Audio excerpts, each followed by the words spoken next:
আসসালামু আলাইকুম। দেশ আমার টিভির সংবাদে সবাইকে স্বাগত জানাচ্ছি। আমি Jihad Hasan. Good morning ladies and gentleman. মিয়া ভাই, আজকে জুরিক ইন্টারন্যাশনাল এয়ারপোর্টে সবাই গ্যাদার করছি যে গ্লোবাল এসএমই সামিটের জন্য। তে আশা করি এই summit will be successful for us, for everybody, small medium enterprise যারাই আমাদের সাথে জয়েন করতেছেন। আশা করতেছি আপনারা আসবেন আমাদের এই সামিটে, আর আমাদের ভবিষ্যৎ সামিটের যেন আমরা গ্রো করতে পারি। And this is going to be the historical moment for all of us. Ladies and gentlemen, thank you for your support and cooperation. Thank you. সুইজারল্যান্ডের ডাভোসে গ্লোবাল এসএমই বিজনেস সামিট 2025 শুরু। ইউরোপ ব্যুরোর প্রধান জাকির হোসেন সুমনের প্রতিবেদন। সুইজারল্যান্ডের ডাভোসে শুরু হয়েছে গ্লোবাল এসএমই বিজনেস সামিট 2025।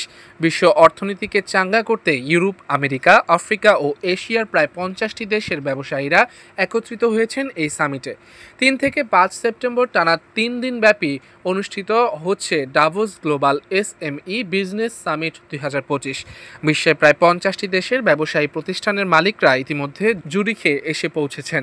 অতিথিদের স্বাগত জানান সুইজারল্যান্ডের ব্যবসা প্রতিষ্ঠান ইন্টাপাসের সিইও এবং গ্লোবাল এসএমইর প্রতিষ্ঠাতা সভাপতি আনিস খান। পরে জুরিক বিমানবন্দরে আয়োজন করা হয় সংবাদ সম্মেলন।